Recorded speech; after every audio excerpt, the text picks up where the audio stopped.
Hello again. Welcome back to the Moobuff Reactions channel. Today I'm going to be doing one of my rare, fresh, nostalgia critic reactions.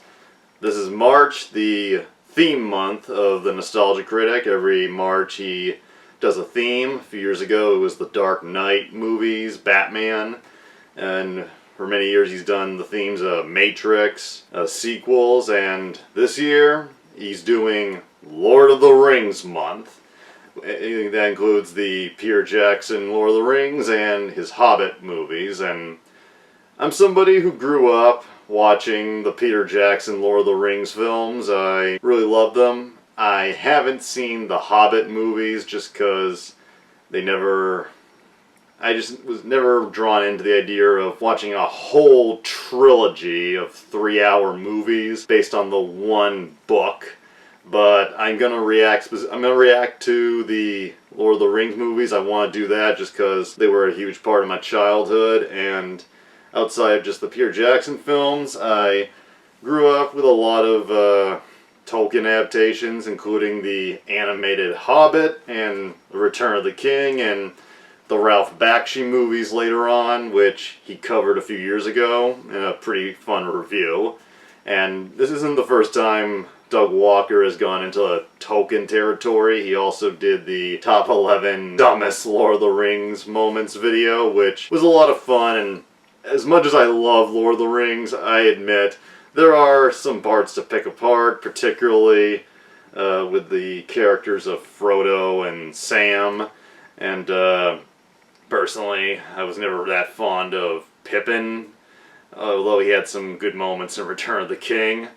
And I'm really curious to see how these videos go over, just because not all, but certain Tolkien fans can get pretty rabid if you poke at the work, whether it be the books or the films. I've watched a lot of people cover him over the years, such as The Unusual Suspect and Cinematic Venom, and including Doug's own videos. Some fans can get pretty unhinged if you talk about him, to the point that you'd swear Tolkien was fucking Muhammad. But anyway, this is the Nostalgia Critic's review of The Fellowship of the Ring, the very first, and it's been a while since I've watched this, but I used to rewatch these movies non-stop back in the day, so let's get into it and see what he has to say, both humor and analytical-wise. This episode brought to you by Carmen Sandiego, a brand new adventure from Gameloft. Also brought to you by HelloFresh. Delicious pre-measured ingredients and simple chef-made Favorite sponsor. Doorstep every week. Check us out at Whiz Gaming Classic April 4th through 6th in Milwaukee, Wisconsin. And check us out at C2E2 April 11th to the 13th in Chicago, Illinois. Hope to see you there. Good way to meet the fans.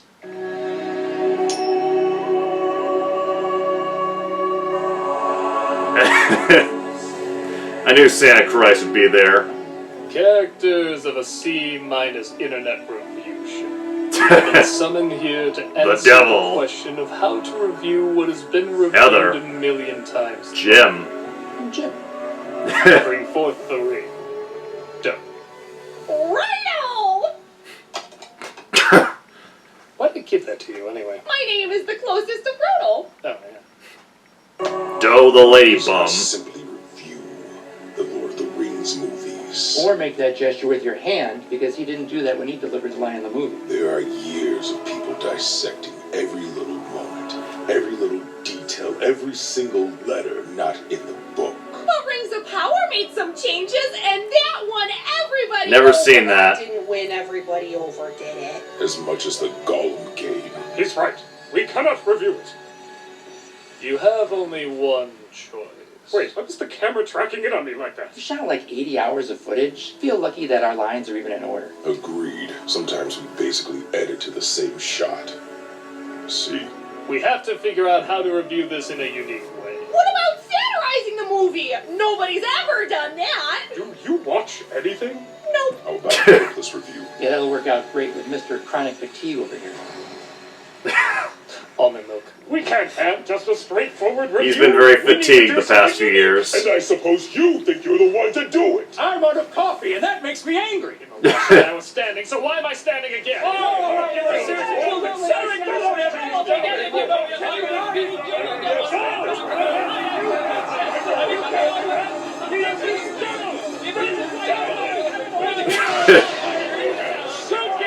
Good effect. I'll do it. Really. Review the movie.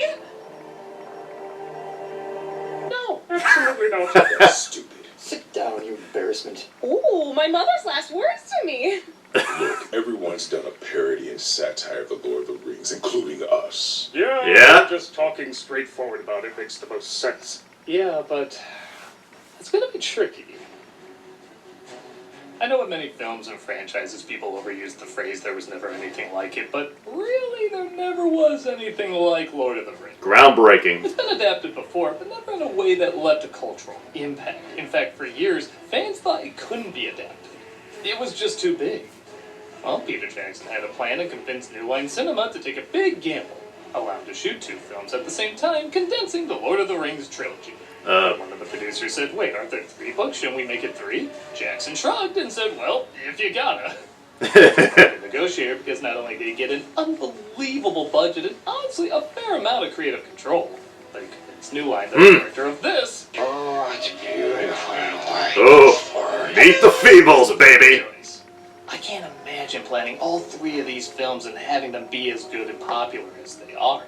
It took something that was celebrated mainly in just geek culture and book clubs and turned it into a worldwide phenomenon. Before these movies, the average person didn't know what a hobbit was, even with the musical stylings of Leonard Nimoy. I love that I keep coming back to this. With that said, yes, this needed to connect with as many people as possible given the budget and that there were going to be 2 more of them, so there are things that most fans acknowledge are needed to win over the average person, but weren't always the best. Nobody touches a cloth. It's going to be difficult to sum up why these incredibly long films made such a huge impact, but we have a whole month dedicated to it, so we're going to give it a try. And because there's so much movie to discuss, the best way to go about it is to just discuss it. Wait, then why did we do a parody sketch in the opening? Well, this isn't a sketch. This is just us talking. No, we're clearly all characters. I'm not a character. Where does the parody end and the real thing begin? Who knows? Not the first and shortest film of the bunch. At 3 hours, let's take a look at Fellowship of the Ring. The film opens in a magical land called Middle-earth, where we get the backstory about the forging of powerful rings, one of them made by an evil villain named Sauron. The Dark Lord Sauron forged in secret a master ring. And yeah, I know I've said it before and I'll say it again, I don't like Sauron's design. I like you never see his face or hear him talk, and being covered in metal is on brand for these villains. But I'm sorry, this is supposed to be the great deceiver, the ultimate evil, and he looks like a Marvel villain. Not a good one either. Didn't bother me. Boss in Thor. Even his lizard eye going, nah, nah, nah, nah, nah, just seems laughably over the top. Say what you want about dorky helmet guy in the Bakshi version, but he was literally a shadow, and I think he's scarier as just a shadow. I like the Jackson one more. Talk about and using your imagination. I know I'm a minority on that, I just don't find this guy scary. Luckily though, everything else about this intro is pretty badass. It's showing an alliance of men and elves fighting creatures called orcs in Sauron's homeland, Mordor. Thank you for coming towards us from that angle, it looked really cool. King Isildur destroys Sauron by chopping off the ring, customized to fit any size, and it's switched from person to person over the years. But something happened then the ring did not intend. It fell in cowshit. No, it's picked up by a hobbit named Bilbo, played by Ian Holm, who carries it Rest back in home to the peace. Shire, and years later his nephew Frodo, played by Elijah Wood, is joining the others celebrating Bilbo's birthday with his wizard friend Gandalf, played by Ian McKellen.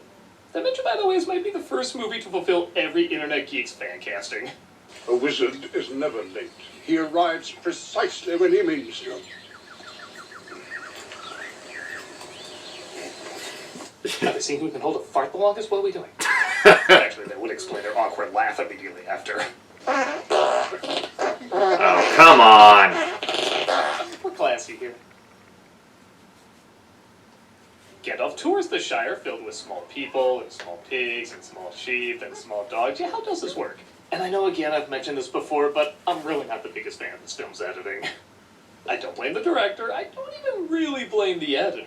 Like I said, this was a beast of a production, and they had footage up the wazoo to get across very quickly in a way everybody can comprehend and be interested in. That's a lot to ask of anyone, and mistakes are going to be made.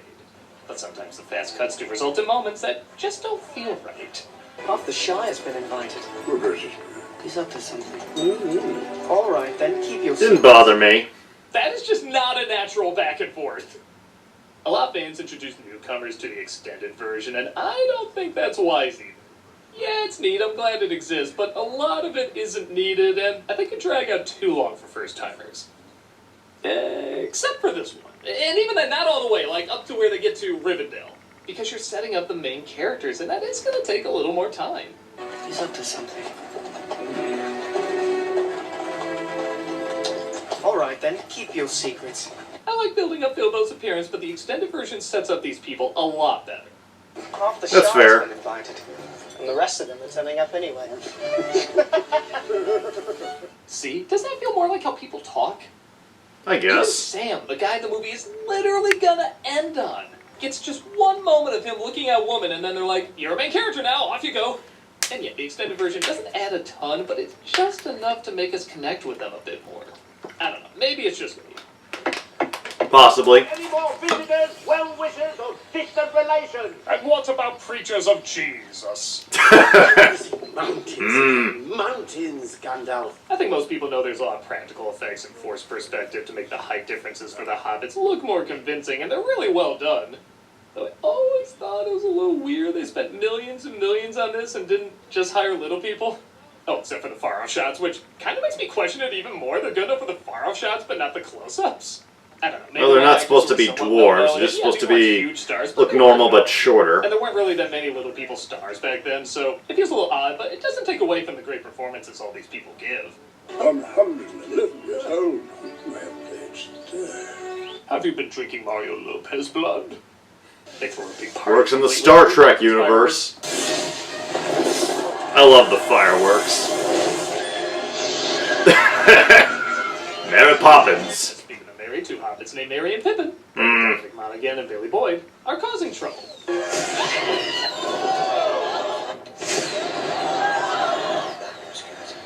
Let's get him going. We like to thank guest director Blake Edwards for shooting that scene. My dear Bagginses and Buffy. These names are fucking retarded. Watch the slurs. Bilbo surprises him by putting on the ring and disappearing, planning to leave the ring with Frodo, yet he finds it has a strange hold on it. Do you want it for yourself? Bravo, Baggins! Do not take me for This some was intense. conjurer of cheap tricks. As I conjure up this cheap trick. I remember when Ian McKellen was nominated for an Oscar, this was the clip they chose because they clearly had no idea what else to choose. McKellen is perfect, but a Best Actor nod is a little weird. I mean, Sean Bean's performance is right there. It's like Alec Guinness in the original Star Wars. Would you really? Is this really the one you want to nominate him for? Actors have to do some research, leading to one of the cooler shots in the movie. We see a giant tower in Mordor. Holy smokes, that thing is huge. But then, in the same shot, it's shown that's just part of another tower that's literally so big you can't see the top of it. That's a clever reveal. The mix of CG and model work is amazing. The words Shire and Baggins are shouted as Gandalf figures out the One Ring is in fact the Ring of Sauron. Is it secret? Is it safe? Great callback to that awkward shot you got before. Yeah, I don't know what's up with the weird close-ups in this. I don't mind. For 60 years, the ring lay quiet in Bilbo's keeping. Gandalf reveals this is the One Ring to rule them all, and in the wrong hands, Sauron could return. His life force is bound to the ring, and the ring survived. Sad to say, this is another moment where the pacing's a little off. In the book, Gandalf disappears for 17 years and very calmly tells Frodo what's going on. I'm glad they didn't have that So we long get to know gap. his characters. Seemed a bit The much. book, the party also goes on for like a bajillion pages, so I get the idea of wanting to get the story going and some real urgency. The issue is, the tone really goes back and forth. Ooh, gotta hide. Shit's getting real. You know, some tea sounds nice. There's no rush. Wait, they heard Shire Baggins. I'm Shire Baggins. We gotta move. We gotta There's always go. room for tea. Frodo, your first day of school. Let's take a second to really admire this moment. What was that? Get down! It's just a little too back and forth for me. Papando Samwise Gamgee! Like I mentioned before, Sam was eavesdropping, so Gandalf says he should go with Frodo on his journey. He says he'll meet with him at an inn after he consults with the head of his order, Saruman, played by Christopher Lee. And you'll be surprised to discover a guy with this appearance who lives in this place is basically a bad guy. Yeah. Against the power of Mordor, there can be no victory. You must join with Sauron. But didn't you say on Charlie Rose I'm never a Sauron guy? I think you said the last guy who was in my spot turned out great. Oh. They have themselves a wizard's duel. I win! Cool, Sword in the stone. Review the chance of meeting me. You spin me round. Cut back to Sam and Frodo, who bump into Merry and Pippin. A shortcut. Shortcut to what? Mushrooms! I love that stuff. It makes me feel like I'm on a suburban couch just looking at the ceiling. What the I wouldn't eat wild mushrooms. The 9 rings made from men have been corrupted by Sauron, though, and are now the Black Riders, who are about as perfectly intimidating as you can get.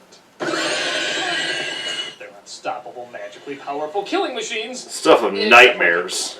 Come on, guys, break the stereotype Black Riders don't swim. What business brings you to Bree? We wish to stay at the inn. Our business is our own. After passing by the director's cameo, What's up, Doc? You with the science show around here? they expect to meet up with Gandalf, but he's not been seen for months. They're approached by a ranger named Strider, played by Viggo Mortensen, whose introduction, again, is slightly the victim of odd editing. Are you frightened? Yes. Not nearly frightened enough. He says the Hobbit should be more scared as something terrible is hunting them. Okay, good night. Now, don't get me wrong, making it look like the Black Riders killed them is a good fake-out. Even if it does come after one of the funniest shots in the movie. Poor guy. Like, every 20 minutes, it randomly becomes Looney Tunes. But they're shooting it like, ooh, we're supposed to think Strider let them die. We've only known this guy for literally a minute. Why am I supposed to get that reaction? Where are you taking us? Into the wild. Nicking any camera when I find them. That's funny. We do not stop till nightfall. Like many of the characters, though, he does balance out the more the movie goes on. Even if he does literally abandon them at their most vulnerable moments. Yeah, this was stupid of him. Uh-oh, now we made enough for the 4 of us. Frodo puts on the ring, but is stabbed by one of the riders, just as Strider tries to save him. Ow, my face! My doctor said I'm not supposed to get fire on it! Frodo is infected by the blade he was stabbed with. And begins the series of Frodo being a blubbering bitch. Sorry, let me turn down my elvish backlighting we all have. We must get him to my father. I offered only here. Turquoise need very athon. So I don't mind Arwen being given a bigger role here as, A, it is a bit of a sausage fest. I mean, there's more wood here than and furnish company. Then B, for a character who does have an interesting dilemma in the later films, it just wouldn't have been as engaging if she just greeted them when they got to Rivendell. My only problem is Frodo, the main character, is completely useless. You Yeah. need to step up to the Black Riders at the ruins, the river, or both. And then Strider and or Arwen saves him. All he does here is constantly lose to gravity. He really needed something to do during at least one of these scenes to get us more invested. Ooh, a battle scar from a tree. She's got badass war wounds. If you want him, come and claim him. Okay. Hey, Frank, this water stuff ain't so bad. Yeah, why were we so afraid of it? Look, there's even horses. Water sucks. You said Frank. Frodo wakes up in Rivendell all healed up, and with Gandalf as well, who explains how Ere Deus Ex Machina saved him from Saruman. There is only one Lord of the Ring. But you wouldn't know that because you can't see him! Frodo! Sam, bless you, you're awake! Funny note, there was pushback to have Sam grab Frodo's hand because some were concerned it might look a little gay. Yeah, that was the scene they thought might give people that impression. Welcome to Rivendell. I've never seen that, but when you keep highlighting with jokes, yeah, it's funny to make fun of at times. But sometimes people go too far. Says it should be used to restore order. Gimli, played by John Rhys Davies, tries to destroy it without running it by anyone. Legolas, played by Orlando Bloom, is beautiful. What What a range you know of this matter. He is Aragorn. You owe him your allegiance. Like how he owes me my scrunchie. Vickers Frodo seems tortured yet drawn And what part was supposed to be gay? He'll be the one to take it to the only place it can be destroyed, Mount Doom. Wait, nobody knew a guy who lived in a place called Mount Doom was bad? Its name is Doom! My sword. Had you have my bow? And my axe. Here's my soul. Here's my bow. Here's my axe. Bye. Really feels like it's leading into a gay porno. Sam, Merry, and Pippin say they're coming too, and I smell a title drop. Nine companions. You shall be the Fellowship of the Ring. The cock He ring. gives like, yeah, I'm proud of that. Yeah, all the movies do this. There is only one Lord of the Ring. You shall be the Fellowship of the Ring. Union of the Two Towers. Authority is not given to you to deny the return of the king. Which is ironic. They're good title Like splitting it drops. up into 3 books, or the titles they were given. Hell, he said Return of the King basically gave away the ending. Where you on that one, spoiler culture? It's so light. Made by the elves, you know. While talking with Bilbo, who now lives in Rivendell, he finds he's once again drawn to his old friend. To hold it again one last time. That made me jump. So yeah, as you may have noticed, there are moments in this trilogy that are a little too over the top. The book keeps it vague, like this could be how Frodo sees him looking similar to Gollum, but the movie does take some scenes a little too literally. I will say though, this is a 3-hour movie, and scenes like this and Galadriel going raw from Stargate do wake the audience up a bit. So even though it's a little much, I do understand why it's there. Perfectly replicated in Suburban Nights. This trailer shot and make their way to Mordor.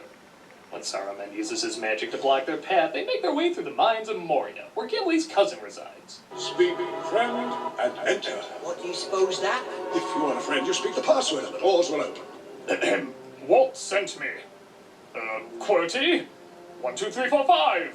Password. Password 1. Password 12345. Frodo finally does something and figures out you literally speak the word friend in Elvish to open the door. However, not only do they find everyone Stupidly inside is simple. dead, but a monster is stopping them from going the other way. Yeah, it's one of the weaker parts. This Adobe lighting effect. Don't worry, it'll be the last time anyone botches the lighting in these movies. There's something down there. It's Gollum. But it looks like Gollum, a creature whose life was destroyed by the ring, is following them. It's a pity Bilbo didn't kill him when he had the chance. Random and kind of pointless, I admit. Pity was the name of one of the dwarves who tripped and injured Bilbo's killing hand. As they venture forth, they discover Gimli's cousin is dead, and yeah, I know I'm repeating myself again and again, but I like the original reaction more of just Gimli tilting his hat over his eyes and walking away. This kind of feels like that cry from the show Intervention. I thought it was well acted.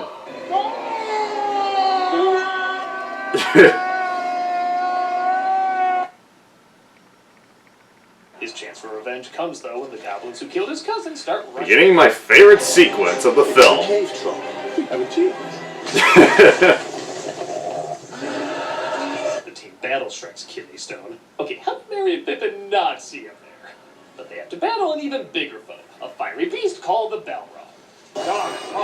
Incredible.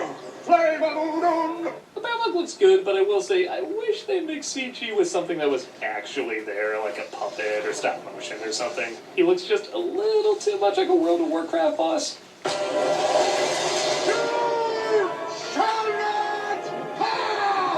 Thanks, every teacher in high school. Defeats the Balrog, but the Balrog pulls him down with it. They stop the hobbits from helping him due to the literal nothing shooting at them. Yeah, this was fucking. And Gandalf falls This was to his fucking stupid and confusing. Oh no! This tears the team apart, but they do manage to make their way to Lothlorien, where Galadriel, played by Kate Blanchett, is waiting. Our heroes grieve for their fallen hero, if that's what you can call this weird line delivery. What do they say about it? I have nothing to tell. For me, the grief is still too late. You said that like your Amazon package is coming a day late. While Frodo looks into the fountain that shows things that could come to be. The fellowship is breaking. He will try to take the ring. You know of whom I speak. You need to kill Pippin. Away when they encounter the most epic toll stop ever constructed. Long have I desired to look upon the kings of old. My kin.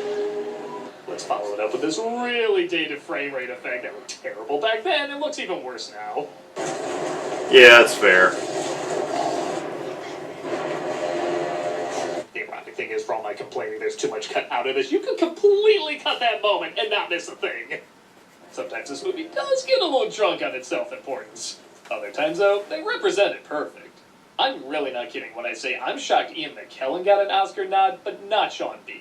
He so easily could have been one note, but he really brings out a tortured humanity to this character that is corrupted by the power of the ring, but for a very noble cause to save his people.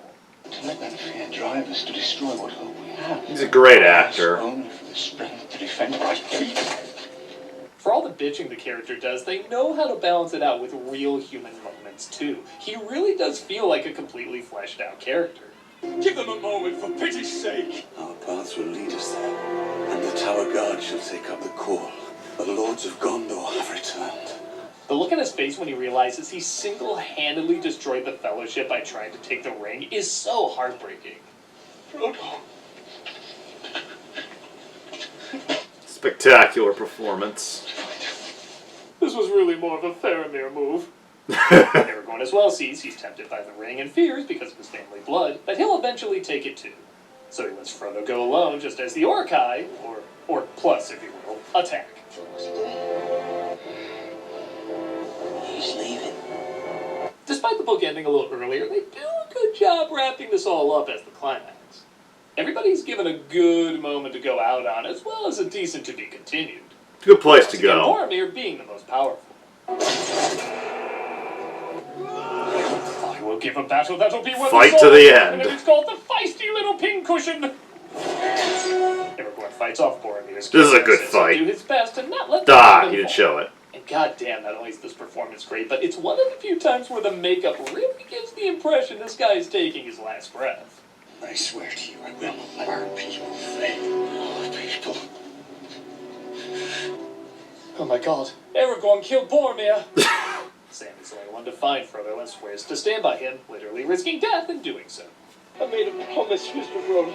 Don't you leave him, Samwise Gamgee. I also don't think it's an accident Sam quotes the promise Gandalf had him make just as Frodo was thinking of his own words of wisdom from him. It shows how dedicated they are not only to each other, but also to his memory. Their bond is so strong that Aragorn decides to let them go and take what's left of the Fellowship to save Merry and Pippin. The Fellowship has failed. What if we hold true to each other? Don't touch me. Let's hunt some walk. It ends with Sam and Frodo looking over the perilous journey that lies ahead of them. I'm glad you're with me. You know, Mr. Frodo, what do you say we chuck it in that puddle and tell everyone we traveled all the way? You read my mind, Sam. And that Good was effect. Fellowship of the Ring. I have issues like any Tolkien fan is going to, but it's still a pretty damn impressive accomplishment. The problems I have, I do excuse a little more because you could argue it's a proof of concept film. For something this grand and expensive and building up 2 more installments, you needed something that could reach the majority of people, yet still stay true to what the source material was. And I think this film not only does that, but it does succeed at it. I didn't even have a chance to talk about the stellar cinematography, the combination of practical and CG effects, and the unbelievable music. Every shot is impressive, the scale models look incredible, and just about everything has a musical theme that sounds like something right out of an epic opera. For the little nitpicks I have, it makes up for it in the grand presentation and, as you probably know, the amazing installments to follow. For Lord of the Rings month is just beginning, and the best is yet to come. I'm the Nostalgia Craig, and let's see if they're done bickering out there. It's the internet. All right, everybody, No one stop stops bickering. Dear Nostalgia Critic, we got bored and did something else. It's time to realize we have a life outside of you. You literally don't. You were made for the show. I know that we literally don't, as we were made for the show, but that's why we're going to be in a few Cinema Snob episodes.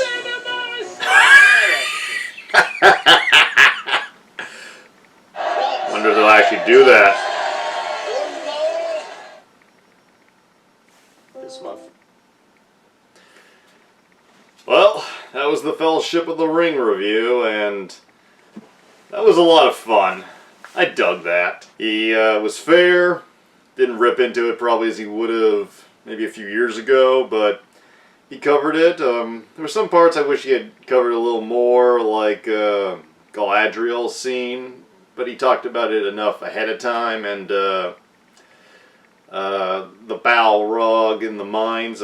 My favorite moment in the entire movie is when they're on the stone stairs and they gotta make the jump, and then they have to try to maneuver the stone to fall the right way to get to the other side. That's my favorite moment in the Fellowship of the Ring. To go over the parts that stood out, the opening sketch with Jim, Santa Christ, the Devil, and Doe, the Lady Bum. That was fun. It was a good parody, and Heather Ruse, who's kind of become the token chick of the Nostalgia Critic, she does a very good job. I really come to enjoy her presence, and Saruman's appearance, I never was bothered by it. I get what he's saying, maybe keep him in the shadows a bit more, but I thought they used him for what they had to good effect. It was just the opening scene, so nothing too much to bitch about. The part about this review that I guess I did not like was when Gandalf and Frodo laugh and he puts in the fart jokes. If a fart joke is done well, I will laugh, but I'm just not the biggest fan of that kind of humor. I mean, South Park can handle it very well, but it's hit or miss for me. And Conjuring Up Cheap Tricks, that was fun. The rapid editing, I can get what he's saying. I've seen films that also do this pretty badly, but never bothered me. I thought it flowed well when I saw it. And funny fact, when I first saw The Fellowship of the Ring when I was like 9 or 10, the disc was scratched, so it cut off right at the fucking ending, so we had to buy a new copy just so I could see the ending. And I watched the theatrical version first. I watched the theatrical version of The Two Towers, and then when I rewatched Return of the King, my grandfather, who is a lifelong Tolkien fan, showed me the extended cut. And I've tried watching stuff from the extended versions for Fellowship and Two Towers, and weirdly, I think Fellowship and Two Towers theatrical cuts work just fine. The stuff they cut that was later in the extended cuts feels a little unnecessary and kind of silly, like it really brings the tone down. But Return of the King, I appreciate the extended cut because it has a lot that was in the books and really adds to the story. And something about Viggo Mortensen, like this wasn't in the review, and I could be getting this wrong, but I remember reading many years ago that before Viggo Mortensen auditioned, Peter Jackson considered casting like a much younger actor for the role, like maybe somebody in his 20s. I read that somewhere once, and he changed his mind when Mortensen auditioned because his son was a huge fan of the book, and I'm glad they went that route because it just fits the character more, and it's hard to imagine anyone else but Mortensen as the live-action Aragorn. And the Balrog. I love the Balrog sequence, and it's funny because, like, I like Lord of the Rings, but I can totally understand if somebody doesn't. Tolkien's writing is a bit all over the place. His storytelling can come off a bit unfocused because he didn't really have much direction when he wrote his stories. And the Balrog, like a lot of stuff in Lord of the Rings, when you come down to it, it doesn't really play into the main story and feels kind of pointless, but it is an epically done sequence, and I love watching it. And Doug's comment on the terrible slow frame rate, yeah, I'll give him that. And also the chucking of the ring at the end, that was a fun gag, fun little effect. And I guess if there's anything to go out on, it's that my grandfather, as I said, he's a lifelong Lord of the Rings fan, and my mom is also a huge Lord of the Rings fan, so I was raised on Tolkien nuts. And apparently, according to my mom, she seriously considered naming me Meriadoc. After Mary from the books. Thankfully, she sobered up and decided to name me Jacob. And I'm glad she did, because that would have made my childhood pretty rough. But anyway, I love Fellowship, and this was a fun review. I think my favorite review of Fellowship of the Ring is probably The Unusual Suspect, Ross John Fernley's review. It's an amazing video, covers lots of stuff, and it's a little more joke savvy, but I think it's really worth checking out too, and I look forward to seeing what the Nostalgia Critic has to say about the other Peter Jackson movies. Again, I don't plan to react to the Hobbit reviews just because I've never seen those, so I feel a little weird. I mean, I know I've watched reviews of other movies I've never seen. I'm reacting to these because I have a personal connection, but we'll just see what they do. I'll see those on my own time, and before I ramble on too much longer, the Cinema Snob joke at the end was really good. I wonder if they'll follow up on that anyway. And hope you enjoyed this reaction. I will see you motherfuckers again soon.